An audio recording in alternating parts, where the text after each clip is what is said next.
What's up? We're live. It's Englewood Camera Shop Talk again. And you're here watching us, and you're having a better time than everyone else because you're watching us.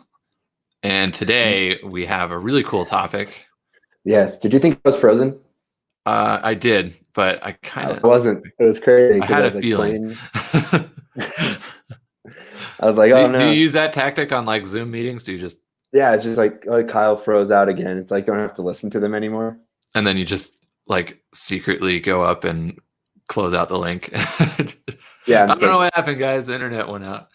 Like, yeah, you'll never know because the internet is so shoddy sometimes that it's just. Well, if I get a question I don't want to answer today, that's I'll pull the lag move. Yeah. Let's see. Is there any news before we get started with our topic? You know, supposedly the new Panasonic GH6 that is being rumored is going to have like a 42 or 41 megapixel sensor. Is it still going to be micro four thirds? I'm one of those people that just goes to PetPixel, reads the headlines, and then clicks out of the tab. So I don't know. I hope it's a full frame. You think it's good? You hope it's a full frame? I hope it is. Panasonic? Well, I think it'd be weird to watch a camera that's been one mount its whole life. You know, it's like that label camera, that series of camera. I don't know. Do you know of any that have ever changed their mount? No. Well, I mean, their sensor size mount. Yeah. Well, yeah. I mean, the sensor size, but the mount would be the L mount now. But that's the thing. I feel like I don't know. I think it'd be cool. I don't know that I'd be like, oh, what are you doing? You changed your mount. And then right. How many L mount lenses do they have? I think there's only like 3 or 4. But there's a bunch of Sigma ones available.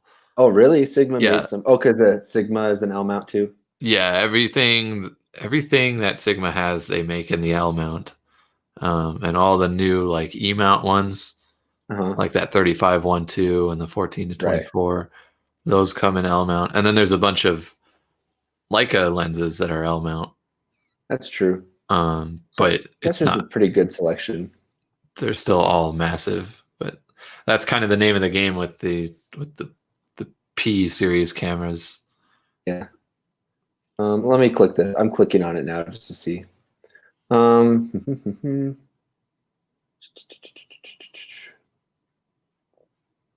I think it's going to be micro four thirds, man. Bummer. Why? What's the advantage of 48 megapixel? That's a lot of pixels smashed into that sensor. The only like real practical reason I could see them putting that many pixels on that sensor is if it shoots like 8K. Right, and I think when I just scanned through real quick, it did say a lot about video. So yeah, I mean that's kind of all that system is known for, or most people who buy those are getting it for the video specs. They take good pictures too because their stabilization is really good, but they're mainly for video. In fact, it's labeled as a video camera, I believe, and that's why it doesn't have that the record limit. Right. Anyone asked me like what's a good and like affordable 4K video camera that can do stills, I was kind of in that direction. Just means it just might be pretty bad in low light. That's my biggest worry with even more megapixels. It might be pretty bad. Maybe they're like, hey, Panasonic Magic, we solved that problem. Yeah. Like, so for everyone watching right now, I just lost audio. I got it back. I'm good. Oh, you lost it. Okay. For everyone watching right now, the theme of today's show was kind of, and we started this yesterday, what's a good affordable 4K video camera? I mean, does 6100 do 4K? No. No. Oh wait, yeah, it does. It just doesn't have any. It has no like picture profiles or anything like that. Okay. The 6400, I think, is the best deal. Yeah. It doesn't overheat. It's built well. It's got a microphone jack. good autofocus. You can put all those great Tamron lenses on them. Yeah, and they're less than $1,000. So right. But you said good, affordable 4K camera. Yeah. Not just affordable. Right. We could come up with an affordable 4K camera, but it might not be good.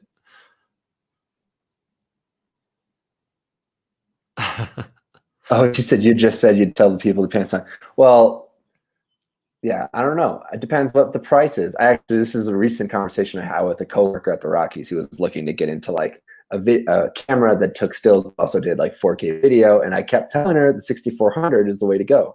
Mitch and I were talking about this, and then she like kind of didn't take that as an answer. So she kept asking, well, what are other options? So I told her to look at like a GH5. GH5's got some pretty solid stabilization, but that's not very affordable though. Right. It's still not affordable unless it was like super used. I think those are still like $2,000, aren't they? Well, she started off talking to me about the A6400. Then she asked me about the A7, and I said, well, A7 is $2,000. A7, yeah, it's $2,000. And so she was like, well, crap. And I said, yeah, you should just stick with the 6400. Glenn's giving us a hard time. It's an oxymoron. But jokes don't work well with the lag. Yeah, your jokes are like if I were telling a joke on stage and then I changed jokes and then you started like, heckling me. Like, wait, go back. We were talking about, what is something that you purchased and have in your bag that you use a lot more than you thought you would use. I use a lot more than I thought I would use. And then the opposite. What is something that you were like super pumped on and then it just sits and collects dust? My girlfriend would tell you 90% of my photo gear, but I would say that's not true. I'll say not just for my camera, but for like all kinds of things around the house. The best thing in my bag is this rocket. The rocket blower? Yeah. I was going to say the rocket blower. It's great, especially if you have dogs. Yeah. It works on everything, any screen. And then if your keyboard's got stuff in it and if you've got, it's better than those compressed air canisters you can get. It's not as powerful, but it just works forever. So that's the great thing rocket about it. air. The rocket air. I'd have to agree. The rocket air is top 3 things in my bag that I use more than I thought I would. Yeah. I don't know. Can I say a lens? Is that weird if I tell you a lens? It could be anything. So I bought a 16-35 Canon L Series lens, the version 3, and I didn't use my version 2 as much. I just knew I was upgrading my Sony, and I didn't want to put a version 2 L Series lens on like 62 megapixels. And so I bought the version 3, and now I use that lens more than my 24-70. It's crazy. So that lens. Amanda says, lens cap. Survey says. What are those? I don't have any lens caps. What's a lens cap? No, my lens caps are all gone.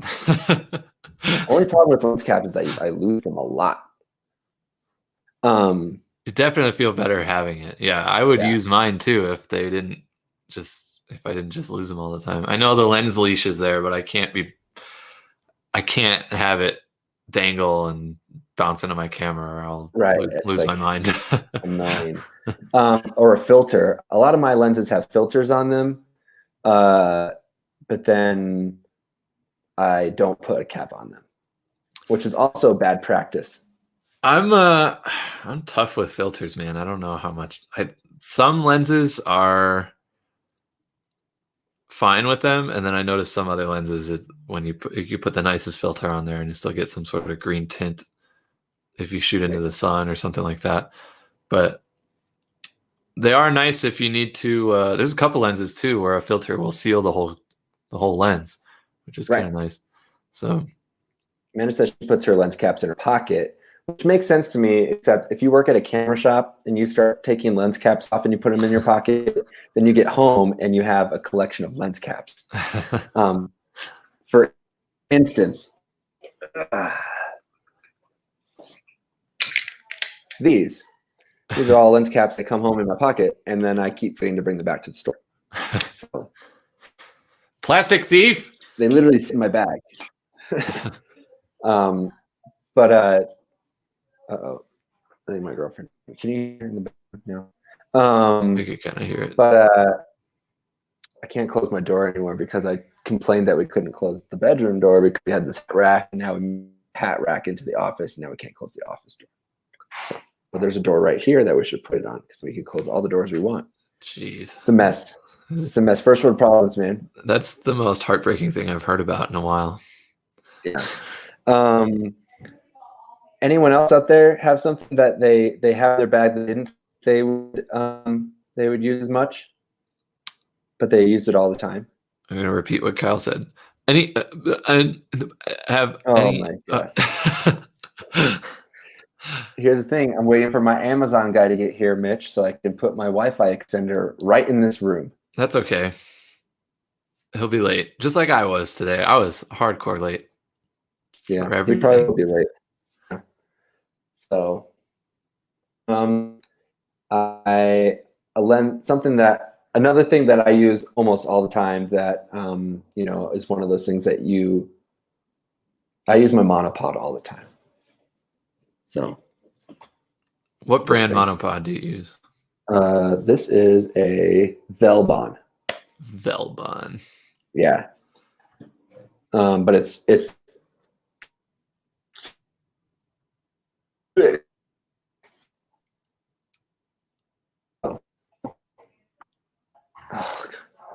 dude, don't even say it. Don't even. Someone take a screenshot of me holding the monopod. Just like Ted says, he uses his Peak Design capture clip a lot. Those are very cool. I like that concept. I'll only show his comment. What camera? That's I always worry about. Give me 1 second. I'll be right back. Ted, I like that Peak Design capture clip, and then I feel like sometimes it's like some cameras could be too big for it. What camera are you using on there?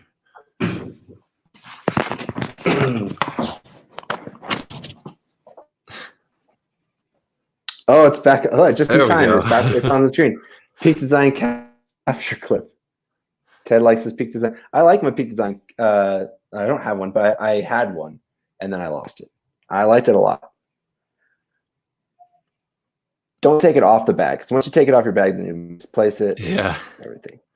And then we were going to talk about things that we thought we were going to use a lot, but we don't. You were going to say your monopod, or no, your tripod. Oh, I just want to hate on my tripod for a second, but really, I use my tripod a fair amount. So Ted says he puts his A6100 on there, which is like the perfect camera for that's definitely the right size to have on a shoulder. But I have a Pro Pad if I have a heavy lens. Are those the ones that have like the little? It's got like extra material that goes down to kind of support the weight of another lens. I think I know what you're talking about. But yeah, cool. Yeah. I have a softbox that I hate. I just absolutely hate. Yeah, it's I can grab it really quick. It's in here. We're just gonna we're gonna just expose everything that we dislike today. This is like our second rant episode. Where are you going? Oh, there he's gone. You had it up, and did you lose it? Thought it was in here. How do you lose the soft? Did you collapse it, or did you? I think I might. I don't know. But it's one of those like it's a square. It's a square softbox, and then but it folds up into like a triangle. And okay, yeah. It was super cheap, but it does the job. I just hate the way it sits on the actual the light bracket or the light mount. Yeah. And so I almost always use this even bigger and cheaper reverse umbrella with where the light fires into the umbrella and it's got all the reflective, and then it's just got one sheet for diffusion, and I think it just works great. I love it. The Pulsey Buff stuff's like that, where it's always shot backwards. Yeah, you mean there's other diffusers that you can shoot forward, but the big umbrellas. Yeah, I like when you can just use them as buckets for light, just like pour it on somebody. Pretty much. It seems to just get the look that I want all the time. But yeah, I think lighting equipment would be up there, and things that you think you're going to use a lot and then you don't. Right. Because there's so much setup time involved, and if it's not the exact like look that you're going for, you're like, screw it, I'm going to use natural light. What I've discovered is like I've never owned lights that aren't wireless, right? They don't have an onboard battery, right? And so, but I know if I had a set of lights that didn't have onboard batteries, I probably wouldn't use them as much. Yeah, I don't think I've owned any either that have any. I have the Godox. Excuse me. Oh, I have Flashpoint, but it's the same. Me too. Yeah, same thing. I really like that brand, just because, and part of the reason I bought those was because of the batteries. The batteries were like super compelling. Right. Like most other speed lights were AA's, and I was like, no. my like theory of buying things is can I make as much money using it as I spent on them?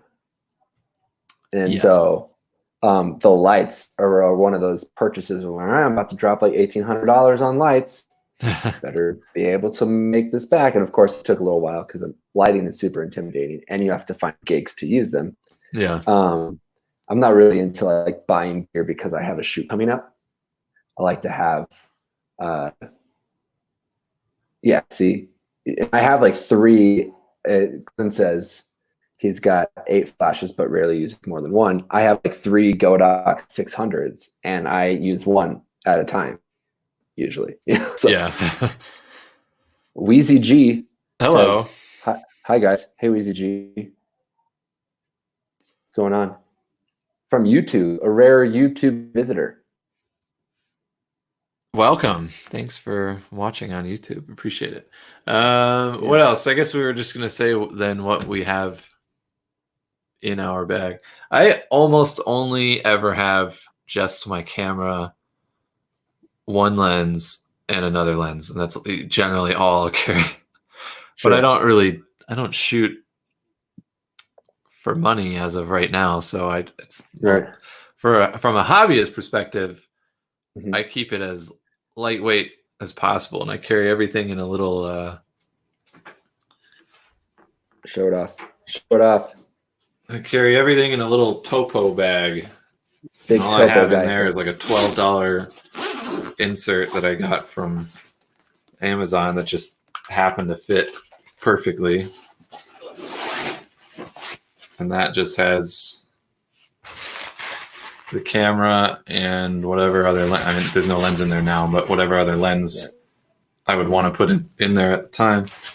Yeah. And that's why I don't tend to buy like giant lenses, because I would have no way to carry them. Right. And then if I get a giant lens, then I need to get a giant bag to carry that lens. And then I got to get more stuff to fill in that giant bag. It's true. It's a never-ending cycle. Dude, bags are bad. Bags are a bad problem to have. All right, hold on. My gear is right here. I forgot we were doing this, but it's on the floor right here. So give me 1 second. I'm just gonna take one gear out. Gonna roll it over here. All right. Glenn, your travel kit weighs 30 pounds. Oh. That sounds depressing. You cut out again. I don't know what you said. Oh, I'm back. Let's get down to business. There we go. Am I back? Yeah. I can't wait for this all to be over and my internet to be better. So I have my A7R4 with the 100 to 400 GM on it. This is what I took pictures of the F-16s with yesterday, 2 days ago, and the Thunderbirds. But yeah. So that one. I'm in my think tank roller. So I've got a airport international, so it's bigger, but it fits my 400 2.8 in it. Am I still here? Yeah. All right, good. I've got that doesn't count. Right now, there's a 70-200 2.8 version 2 for Canon, which is super heavy, and I dropped it before I went and shot Roger Waters, and I had to rip the filter off because it just shattered. And it still focuses though, so pretty hardy lens. So that's 1 point for filters. 1 point for filters. Then my trusty 135 f2 for Canon. Also another. It's an L series, I guess. It's just the black kind. That's your best lens. Hands this down. is my best lens in the case, yeah. Then let's just put it on the table here. Let's go. Think tank bags are the best in the world. I will debate anyone on that. I've never had a think tank bag fail me. If you need new wheels, just ask for new wheels and it'll straight up like send you free wheels. It's crazy. Or maybe that was just a personal experience, but I've got my trusty 1DX Mark I, the original one. It's nice and loud. And then we're almost done, people. Then I've got the 1DX Mark II with my trusty 16-35 version 3 on it. This is the workhorse. But they're both workhorses, but this one I feel just feels a little better. So, but they're almost identical. Yeah. And that's the game. What's in Kyle's bag? No 400 2.8? I can rip it out. It's over here. Hold on. Just speaking of big lenses, man. Oof. Oh, hold on. Just got all this stuff now. Me. My girlfriend just cleaned up this room, and now I'm just putting my gear everywhere. Yeah, my largest autofocusing lens is only this big. So in comparison, this is the 85 1.8. You know something I Sony. Oh, that's nice. You know something I always wanted and I got and then I used for like a little bit and then stopped using was this BlackRapid Trap. I always thought those were kind of cool. I liked the way it worked until my camera lenses and bodies got much bigger. Yeah, I was always kind of nervous about it. Just the actual strength of it. Right. It's very strong and it's never failed me, but I hear horror stories. And then also, I think it bent my mount on my camera. Yeah. When I had my 70-200 and 1DX on it, and I think the torque of like it just hanging there the entire time was just like too much to bear. Yeah. But I have an F5 on top of the 400 2.8 right now. But it's got a roll of that 800 tungsten film in it right now. Oh, you have Cinestill? I have Cinestill in the camera. Jealous. I want some Cinestill. Yeah. Speaking of large lens cases. Yeah. Okay. And then I just bought this from my boss at the Avalanche. And so I've spent a lot of money on it and I've yet to shoot it. So if we're talking about gear that we purchased but we haven't used a lot, it's probably number one on the list. So but it sounds like just about everything you own, Glenn thinks is the best in the world. Because BlackRapid straps are the best in the world. And so are Think Tank. You're like, we don't fall far from the same tree. Is that a saying? Oh my God. Okay. I'm not in baseball season form. That's heavier than I normally remember it being. Man, I would use a 400 2.8 for so many different things. I know. We I would need to be go out and exact. shoot it We'd be more. opposites with using that lens. I'd be like doing. Speak of the devil. Hold on, Mitch. Yeah, I just bought Michael's lens. That 400 2.8 is Michael's lens. Haven't used it to make a single dollar yet, but Michael's rolling in the dough. Maybe not rolling in the dough, but Michael has my money, and he's enjoying having it while I don't make any more money with this lens. You're right, Michael. Well, Glenn likes those things because he's an ambassador for both. But usually, if you're an ambassador, you also believe in the product. So we'll take Glenn's opinion here. Very serious. Michael says he's not making any money either since he sold it. Have you ever used that for landscape? Your 400? Yeah, I guess you could say landscape. Sometimes there's really killer sunsets at Coors, you know, and you can see the sun going down behind the mountains, especially when there's like really good when there's wildfire smoke. Yeah, the sun looks crazy, and so that's predominantly when I shoot it. Sometimes we were up at Brainerd Lake shooting pictures of moose, your favorite animal, and then there'll be some really cool like light on a peak or something, and I'll shoot that then. Yeah, that's what I would use it for, like 100% of the time. Right. So now I can bring that 100 400 and stop. It's like I'm stopping down already, so I might as well have a smaller lens. Yeah, that 100 400 is pretty darn sharp. Yeah, I like it. It's a nice lens. Yeah, that's what's in an arm's length. Oh, then I've got here, hold on.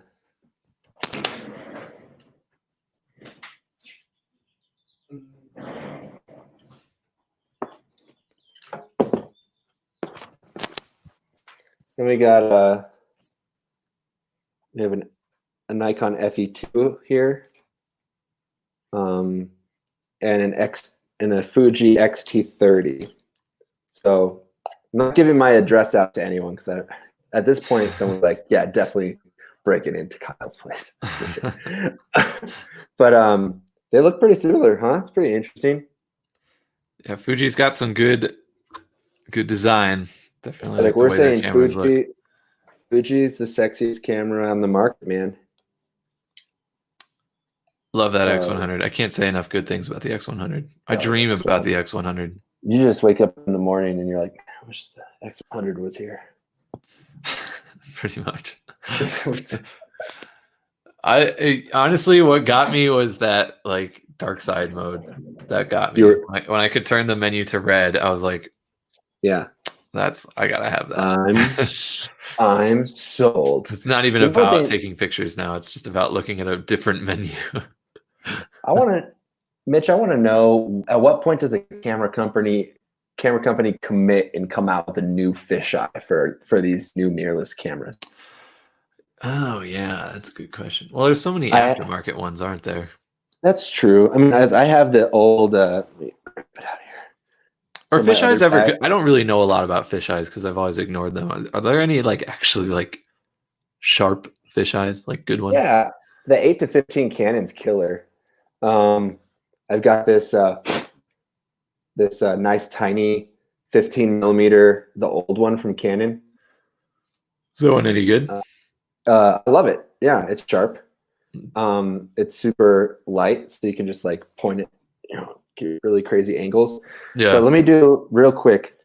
We were packing before I moved, and my girlfriend was like, can we bring this bag? And I was like, no, this bag stays wherever I'm sleeping. And it's and so it's this think tank. What is it? The Shapeshifter 17 version 2.0. This is the most amazing bag ever made. I'm telling you. I will agree. So if you can get tank, Shapeshifter, if it's the type of business you're in. Did I freeze you? What? In the middle of my pitch. Yeah. It's okay. Glenn backed you up. He said the 850. He said the 8 to 15 is amazing too, and he's not an ambassador. He's not full an ambassador. endorsement. Yeah. So this is the deal. I love this Think Tank Shapeshifter 2.0. It's my favorite bag. It's got a lot of zippers for things to get lost in, so you can think you lost an SD card and find one 3 months later in one of the zippers. It's awesome.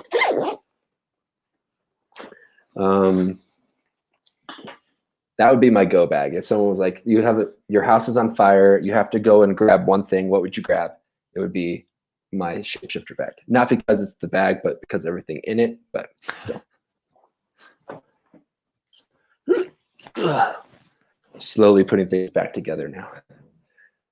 I like the 8 to 15. I used the 8 to 15 to shoot fireworks at Coors Field this year. It was a blast. That was a cool picture. The one with it kind of had the reflection off the scoreboard. Yeah. I liked that one.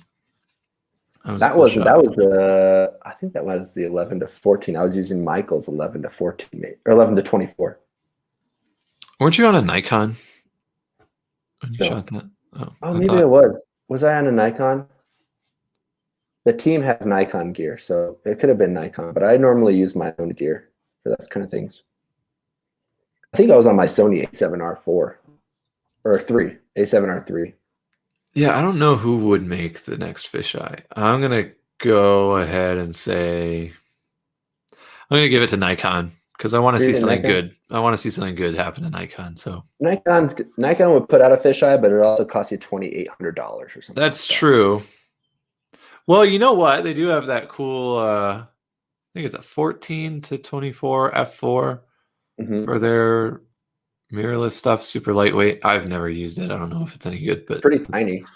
Yeah, it's small, and I don't know if it's affordable either. I don't know what the price of that is. I'm assuming it's like 11 or 1,200 bucks or something like that. But yeah, but it's not a fisheye. It's not like a 16 millimeter fisheye. Yeah, I don't think Sony's going to do it. Sony has that 10. Didn't they have? They had a 10.5 for. They have the 10 to 18 for APS-C, and their widest lens now is the 12 to 24, I think. Which is super wide. Yeah. It's insanely wide. But I just don't see them making a fisheye anytime soon. Yeah. It's going to be like a G Master fisheye. A G Master fisheye. Well, they had those adapters where you could put the adapter, the super wide converter. Get a 16 millimeter fisheye. That was kind of funky. There's so many aftermarket options on mirrorless. That's the thing. It just might not seem needed. There's not a huge demand for it because there's a million people just using. Yeah. Samyangs and stuff like that. Yeah. Rokinons. What are we going to talk about Monday? Yeah. On Monday, I think we can talk about how crazy it was that we had people bringing in film to the lab for the first time in like a month and a half. That's what we're going to talk about. That will be the topic for sure. We should just let's leak it now, and then we'll make a post tomorrow, so everyone who's watching now gets the inside scoop. We're going to give our loyal viewers. Yes, all three of you on right now, and two of which aren't even here. So yeah.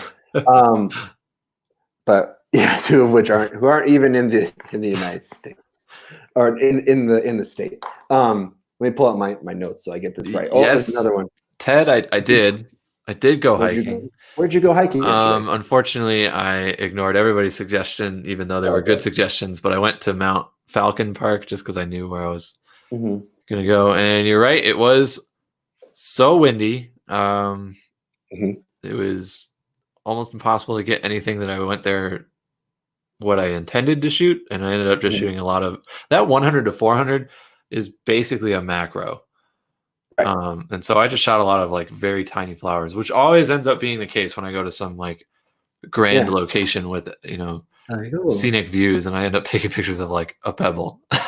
Right. Well, I showed you those macro photos, right? Yeah. No, it does a fantastic job, and it stabilizes really well.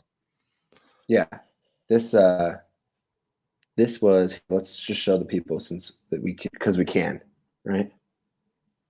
Like the macro capabilities of the Sony 100 to 400 at 400, right? Yeah.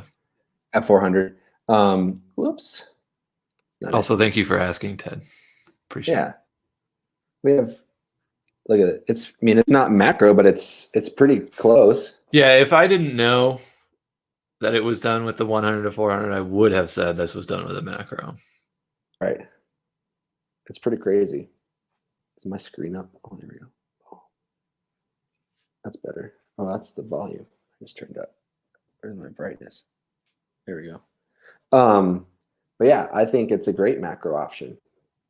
And then you have a little more reach if you want to shoot something that's far away. That's one thing. I know a lot of people will compare the two or try to figure out which lens they want more between the 100 to 400 and the 200 to 600 from Sony, because they're similarly priced. If you find the 100 to 400 used, they're generally around $2,000, and then the 200 to 600 is new $2,000. Yeah. The 200 to 600 is like way bigger and a little bit heavier, but it does have internal zoom, which is nice. And the 100 to 400 has external zoom, which I'm not a fan of. But the 100 to 400 is a much better close focus distance, and you can do things like that with it. The 200 to 600 doesn't focus doesn't give you that same look when you're zoomed all the way in. Right. So that's one advantage if you find yourself taking a lot of pictures of small things and you want that lens to do double duty, which would be understandable since they're so expensive and heavy. Yeah. That's one reason to maybe consider the 1 to 400 over the 200 to 600. Definitely. So we were going to tell everyone, but starting on Monday, you're going to be able to bring in film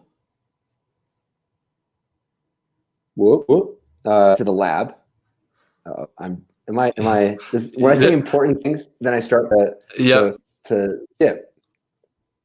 The FBI is watching you, and they're like, "No, they can't. We can't let them succeed." No. But starting on Monday, you'll be able to drop off film into the mail slot of the camera store's lab, and then we will be able to develop the film for you and get you scans and whatnot. So the hours are going to be 10. But if you want to stop in, you'll have to have a mask on. You have to, obey social distancing.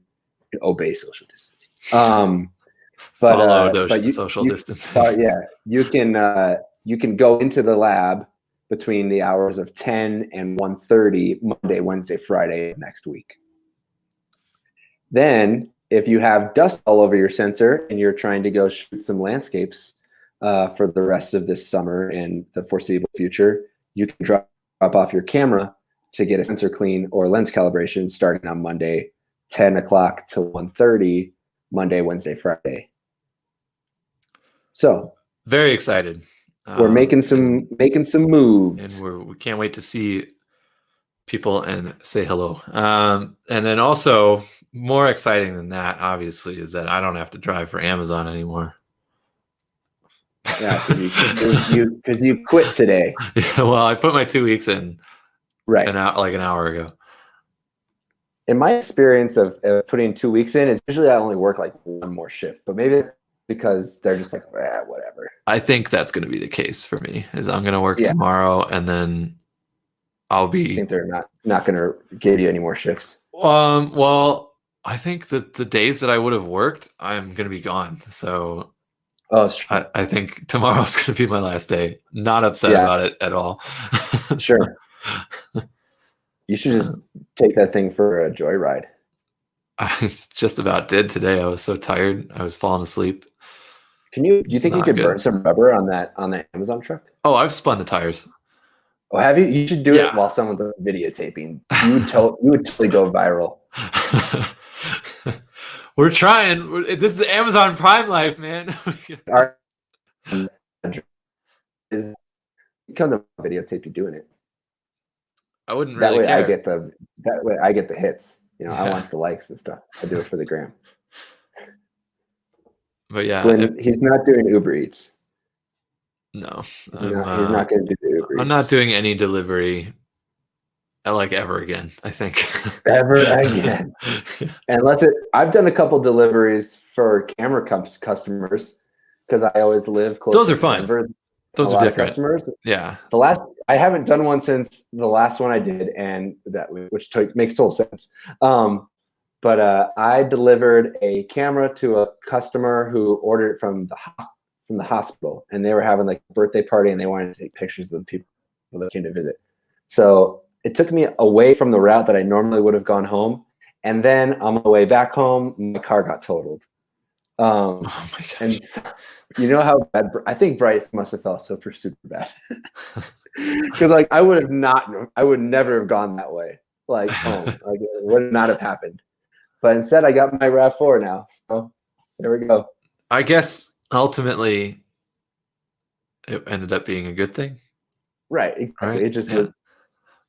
I remember because Bryce was like, "Hey, can you come in? You're supposed to work today." I'm like, "Bryce, my car got totaled last night on the way to deliver a camera, so maybe I'll be late today." And an Uber from Denver to the camera shop is like $35. So, yeah. So I was like not trying to Uber to the camera shop, but I did it anyways.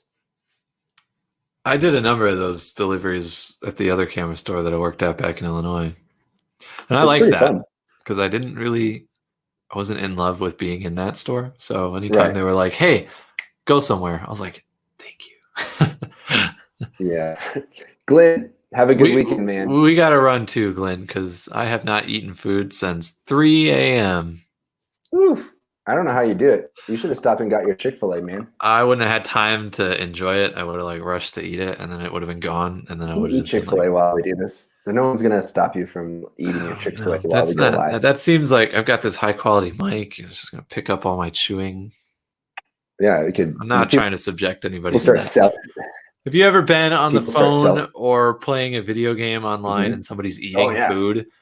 I don't I don't wish it on my worst enemy. That's literally, it's the same. The speaker's right in your ear.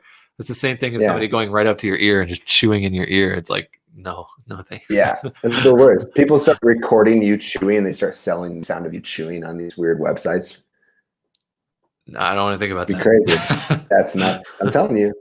They call it something weird. All right. So on that note, we have good news that on what day is it again? That they can on Monday. On Monday, you can drop your film off and bring your camera in for sensor cleans and calibrations. And we're not quite ready yet to open the store for customers to come in and like cruise around, but we're working on it. We're working on it. And then if you do need something, just message our Facebook or email the store at staff at englewoodcamera.com. My goodness. And I will reply back to you, and we can sell you something that way. But right now, we just can't have people coming in and out of the store. Right. So we're in there now, getting stuff ready. Yes. To get things back to life. So back to life. It'll be fun. It's gonna be fun. All right. This has been Camera Shop Talk with Englewood Camera. See you on Monday. That's it. That's it. Okay. Goodbye, everyone. Thank you for watching. Weekend. Yeah. Have a good weekend.